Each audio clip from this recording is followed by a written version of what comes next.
So if you've got a question for the team, if you would hold up your hand, I would appreciate it. Yes. Some of you mentioned that Missional Hubs doesn't necessarily have to be the churches that you're appointed to or you're assigned to, that you can reach out from there across district lines, across state lines, stuff like that. Am I going to get in trouble with my DS if I do that? I always hate that phrase, it's better to ask forgiveness than permission, because that assumes that you did something that needs forgiveness. So I'm not your DS, so I would start there. But I would also say that sometimes innovation pushes the envelope of acceptability. I would also say that as you guys are looking at partnering not only with other Methodist churches, but pull in community agencies into that. I think that it's so important for our communities to know what we are for. So many times communities know what churches are against instead of knowing what they're for. And I think that this is an opportunity for us, for you guys to reach out into the community and partner with community agencies as well, so they know that you are for that community and for the things that are happening there. Has anybody ever heard of the iPad? Anybody seen one of those? There's a great piece in Jacobson's biography of Steve Jobs where they bring him the iPad, and the people who are their PC makers, that division rises up and says, you can't sell the iPad, it will cannibalize our sales. And Jobs says to them, if you don't innovate and cannibalize ourselves, someone's going to come alongside us, innovate, and steal our market share. And I think that's what's happened in a lot of our United Methodist churches. We've been sitting on our hands and saying that we can't innovate because it's going to hurt somebody inside the tribe, and other tribes have come alongside us and innovated and are reaching more people than we are. And so sometimes we'll have to cannibalize ourselves to reach more people, but I hope those people we cannibalize are people who already know the Lord. This isn't a question, but it addresses maybe what you'd asked. We found ourselves in that situation in the Three Rivers District and the Appalachia District. There was a group of churches that we were already working together and doing Missional Hub things before Missional Hubs kind of came about. And so we did ask our DSs respectively if we could keep that as a Missional Hub, because we serve the same high school, the same middle school, the same elementary school, and our communities all intersected one another. So there is at least one in our conference that is a multi-district, and so we get to do things together, and our community is better for that. And we're better because we're able to be with our community. I think from a missional hub and even a denominational sense, the new 21st century model of church is going to be more boutique than large structure, and it's going to be a compilation and an adaptation of a lot of different partners. It's going to be secular, it's going to be sacred, it's going to be multiple denominations, and what you were talking about, partnering not only one church, but several congregations coming together. And then what Phil talked about, each of the churches in one county selling out to make something even greater than what they had individually. And I think that's going to be the new normal in this 21st century model. And this is beyond what we decide in May. A lot of the structures we have are just unaffordable. And we just can't continue the way we've been going, structured bureaucracy and this top-down model. And so if you were to ask me, what do we need to be ready for in this 21st century? What do we need to be teaching the folks who are coming up and relearning for those of us who are in it? It is this adaptive form of ministry that will be difficult for a lot of people because it's not going to look like anything we've done or been trained to do over these last 20, 30, 40 years. I wish that we were appointed to areas rather than churches, because our churches become very possessive of us and our time. And all these activities that we need to be doing, I feel like, involve us spending much more time outside the walls than inside the walls to do the research that you're asking us to do. So my question is, do you have any suggestions for how we convince our churches, our DSs, or whoever else we need to convince, that when we move to a new church, as we Methodists like boxes and move a lot, how do we spend the quality time up front to not only get to know our church, but our community? Because as a part-time pastor, I spent a good 2 months meeting with people within my churches to kind of get to know who they were. But that was all my time. Then I had no time to get to know the community that I was sent to. So I'm looking for suggestions there. Yeah. So every situation is different, and the needs of individuals related to your individual lives can be different, and the need of the community. But one strategy we use is to meet in the community. So if there's a standard meeting of one of our 5 standing committees in the church, what would it be to meet in community at a local restaurant, at a local the community when you have a little subdivision and you have the center community meeting room. And essentially what that allows you to do is to take the existing church people into the community, and you're in a place where there's going to be a lot of foot traffic from other people, and so you get an opportunity to meet. And so that's just one small suggestion, may or may not work where you live, but it's trying to be outside of the walls as much as possible, encouraging one of your Sunday school classes or the only Sunday school class. What would happen if every 3rd Sunday or every 4th Sunday we didn't meet in church, but we met at the local McDonald's, or we met at the local restaurant, and that's where we had our morning Sunday school class. So always constantly looking outward, trying not to look inward. And then one of the things that I learned, and what's crazy about a new church is what you do in a new church is exactly what you should do in the existing church, but the longer you exist, you forget the things that you did in the early days. But I remember our coach told us, you have to stay the evangelist as long as possible. And I think what happens in existing church as we are pastors is people will try to keep us in as much as possible. And you got to look at your calendar and you got to ask yourself, am I in this office too much? And so if 90% of your week is in the office, you're no longer the evangelist that is reaching new people and connecting with existing people in the community. And so in the existing church, which is where I've spent most of my time, you go to those key leaders and you, first of all, you look for people who are spiritually mature, who will have your back and realize that we need to be outwardly focused. Like that couple who said, you're here for the people who aren't here yet. I can't see her, I'm sorry. The second piece of that is tell stories in your preaching and your teaching about the new people that you're meeting.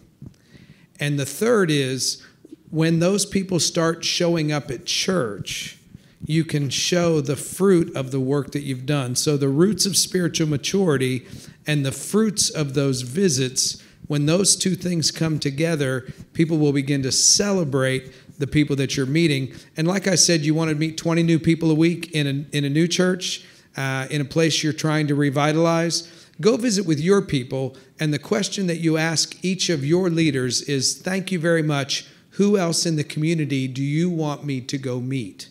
Then you're doing it on their behalf, and they are helping you create that network of connections, and they feel some responsibility for you out there because you ask their advice first. Everybody knows this old adage that if you ask people for money, they give you advice. If you ask people for advice, they give you money. So ask their advice and allow them to send you out in the community. I would add to that as well that, as leaders, we need to be constantly reproducing ourselves, and we don't need to go anywhere alone. So grab someone when you are going to visit someone, when you are going to make connections in the community, grab someone to come along with you. Make sure that you're not doing those things by yourself. One of the things that we have done at the chapel from time to time when we're trying to encourage our leaders and our committees and things like that to get out into the community is we have begun to start our meetings with the questions, okay, who are your two people? Who are the two people that you've talked to this week that you have shown Christ to? It could be that you talked about going to the chapel, or just that you listened when they were having a difficult time, or whatever that is. But when people come to a meeting expecting to have to name two people, then that week before the meeting, then they're looking for those people and they're paying attention to that. So that helps to create that culture that begins to change the tide of that. So right here. So sometimes we have a number of barriers that we have to break down in order to do or change anything. But one of those is sometimes this remembered identity. It's an identity of who we once were in the community and an identity of what we have been in the past. And sometimes it's hard to get people to open their eyes to see the present reality. So I was wondering if you guys could speak to anything about helping congregations open their eyes to the present realities of where they are versus that remembered, inherited idea. So one of the things that I think is really important, I'm actually working with a church. I have a retreat with them this next weekend, and they will turn 200 in just a couple of years. But they've done the math, and they have realized that at the rate that they're using their endowment and pulling from that, they have 10 years left. They are a historic church. And so history and heritage is really important to them. And one of the things that I think is important for us to do is to honor that heritage. And so what I'm going to do with them is say, hey, let's go through the highlights of who you guys were. When we did the research, we realized that they were entrepreneurs of their day. I mean, they were innovators, and they were in the community. They were starting new things. And that is at the core of who they were and how they got started. And let's honor some of those things, but then let's figure out, okay, this is how we started. Now, where are we today? And we're going to do that in a way that still honors the past, but let's just state the facts of where we are. And we're going to have a little moment where we talk about, hey, God did all these amazing things in the past. What is it that you learned about his nature and his character?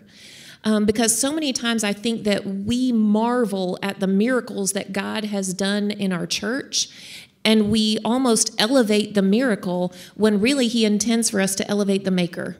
And so let's honor the miracles that he did, but more than that, let's honor what we have learned about him and what we have discovered about him, and let's hold on to those things while we look into the future saying, okay, God, what are we going to learn about you next? And how are you going to reveal that to us?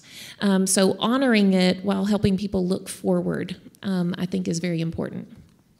One thing I will say very briefly related to church health and development that you didn't ask for that I normally share with congregations, in particular those who are looking for income in this 21st century. If you were to come to our church tomorrow during the giving time, we advertise that there are 9 ways to give.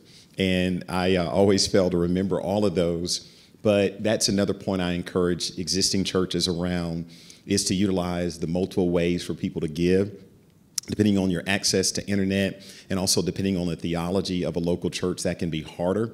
But one of the things that I'm finding as it relates to missions and outreach, it's not that there's a lack of resources for churches, but the way we receive income creates a lack of resources. So as you continue to do the missional hubs, I would also think about the generosity platforms that you use, increase the number of those, and introduce technology on those. And what we're finding for any size church is that the amount of generosity they receive is actually helping them do more ministry. So if that ever becomes an obstacle, it's not that the world and people have run out of resources to give. It's just often our churches aren't prepared to receive it. So as you were talking, I was reminded of the time that we began to do text to give in our congregation, and it is so easy, and it revolutionizes giving. But there were some older members of our congregations that were like, I don't know how to do that.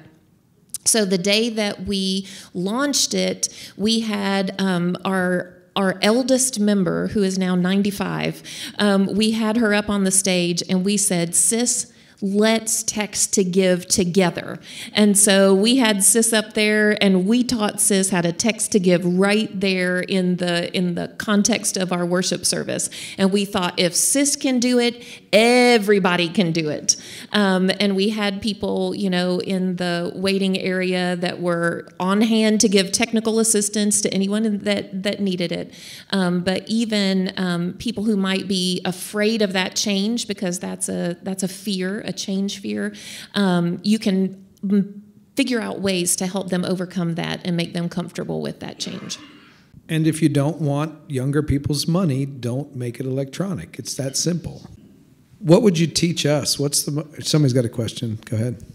Olu, you spoke, or you showed us that great visual, the map of the city with the red and the green, and you referenced, was it United Way? United Way of Metro Is that something that Atlanta. we would be able to get in our own communities? I would check with your local United Way and see if that's something they offer. You can go, for an example, to Atlanta Metro United Way, and it's called the Child Wellbeing Survey. I'm not sure if folks are doing it across the country, but I suspect others are picking up on it. One of the things that our group talked about is some of the obstacles that we've had to trying to work in schools. And I know one school in particular in Johnson City, there's a large church that school is very, has a lot of socially disadvantaged, tough situation kids. And this one large church in Johnson City, it would be a whole different outlook for that school if they didn't have that church partnering. We have talked about the struggles that some of us are having in being able to get into the schools to connect. So is that where you're saying try the schools, and if you don't succeed there, then that's where you go to different community groups like the firefighters and the... Yeah, in schools sometimes can be a little bit difficult, and depending on the principal or the leadership. What we found, one of the barriers was that there had been some previous partners with our school that didn't handle that relationship well, so we had to build trust. One of the ways into schools is by partnering with partners who already have an inroad to the school. And so it might not be a direct partnership with the school, but yet through another partner that already has a relationship, and over time that principal and other leaders may trust more and then allow you to have more of a direct relationship. So it's a little bit of finessing. So as we all know, in order to bring and have successful outreaches of ministry, we also experience plenty of failure. So can any of you talk about how some of the failures have created new innovation for new events because of a failure? One of the things that we like to talk about at the chapel is that it's not a failure, it's just a temporary success. So it may only be successful for a week, but still there was something to gain from that temporary success. And I think that when you see failure as stepping stones to what God is calling you to do, eventually you just keep taking that step and keep taking that step. And there always is something to learn and to grow from that. And I think that one of the things that is really thought-provoking as a leader is for us to ask ourselves, what is our last failure? I remember somebody that came to visit us at the chapel said, okay, what's your last failure? And we were all able to talk about something that we had done and that was a colossal failure in one way or the other. But if you don't have that last failure, then go out and get that last failure. Go out and find that thing that you can stretch just a little bit too far and have the possibility of a temporary success. I've done that exercise with my team, and when they first did it, they recounted mistakes they'd made, and that is not the same as a failure. And so it was like confession. I messed this up. I forgot to call this person. And that was not failure. That was just, I didn't do my job. Okay? And they wanted absolution for that. Failure that we're talking about in innovation is trying something that without God's help won't even be able to happen. And then when you go just a little too far, that's the kind of failure you can talk about. So I just want people not to make it a mistake. One of the things that's happened in North Georgia is we have been known for a place that has planted more churches and really has done a great job in planting churches. The seedy underbelly of that no one talks about is the breaking of the marriages of our planters. And so because of that, I have started marriage retreats for our planters. We pay for our young pastors who are working day and night trying to start churches, we've started paying for them to go on marriage retreats, and at least 2 of them have said to me it saved their marriage.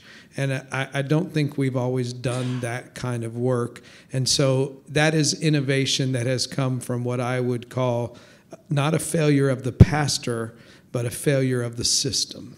One quick, I thought it was a failure, and it was ultimately me as a leader of the church, or one of the leaders. But last year we didn't have confirmation, and not that we emphasized confirmation quite a bit, but literally I think we had 1 kid to sign up in a church where we've got a ton of young people. An area we've struggled with is organizing youth leadership and having a really robust ministry to young people. We've done things that we think have been well over the years, but as it relates to what we've been able to do as a church, we're way behind in that area. And so when I hear people talk about needing more young people, that's something we feel quite a bit. And then so it was really embarrassing last Sunday when another local United Methodist Church brought about 50 to 60 confirmation members to our church to worship, and we don't even have a confirmation class. And so in that case, we had to make some really tough decisions and reprioritize some things, and we're working now so that coming into next year, we'll be able to reach more young people who are currently with us and young people who aren't. So that's something that has been near and dear to us that we haven't been very proud of. And that church where nobody came to Bible school is a great illustration of them redeeming that and finding something new out of that. If I'm always looking for a new adventure, so if I were to go to a church to learn from in your conference, where would you send me? Shades of Grace, homeless ministry. Out of the Box is a ministry. Okay. I look forward to learning about those things so that we can teach other people. Ministry of the Holy Spirit. Sevierville. Entiendo. I would have you sit down with Brooke over here. Brooke Atchley with their Elk Garden ministry and things going on there. So the Elk Garden School Community Ministry is a collaborative ministry across denominations that serves a economically depressed area. So there is a very thin line between those that receive services and those who give. So our volunteers and our recipients, if you will, are the same. So we look at wraparound services, and nothing is done alone. So we always have a collaborative partner outside of that ministry setting. And we take our cues from those who visit us. So I don't go in with the ideas. They come to us and say, can we do this? And unless there is a good reason to say no, we do it. So next or tomorrow, we have our first launch group meeting to discuss bringing a worship service that will meet the needs of those who do not attend church anywhere. So all of the everything that we do interacts with one another. So it's all integrated. So we have a free choice pantry. So on Tuesdays, folks come in and sit down. We have stuff at the tables that they can do together. They have coffee and donuts or whatever we have that day. We serve a lunch as well that is cooked by some staff, but also volunteers. And we have an enormous community garden that folks work in to provide fresh food for the food pantry as well as for those meals. And so we encourage our families that receive food from that food pantry to volunteer or take courses. So they get 9 free visits a year, but they earn their other 3 through educational opportunities or volunteering so that everyone feels like they're contributing to the ministry there. So we do pre-employment work with folks who are looking for jobs, but they don't know how to be employed. So the story that we have right now is we had a lady who didn't know how to read a recipe, and she wanted to help make muffins for the Tuesday morning breakfast. So she read the recipe and it said 3/4 of a cup of sugar, and she thought it said 3 to 4 cups of sugar. And so we had hockey pucks instead of muffins. But it was one of those lessons, and it also taught us that we needed to be walking alongside of her maybe a little bit better. So we learn stuff all the time from folks. So they were hockey pucks. So, and yeah, we have some other creative kind of ministries where folks can come and have their passions lived out. And so we have lots of sewing machines, and we sew a lot. Okay, so the other thing that Jane would like for me to talk about is out of this ministry came a discussion with our big healthcare system about the lack of transportation. And so we have been working as a district with this organization to develop a new program called Wheels of Care.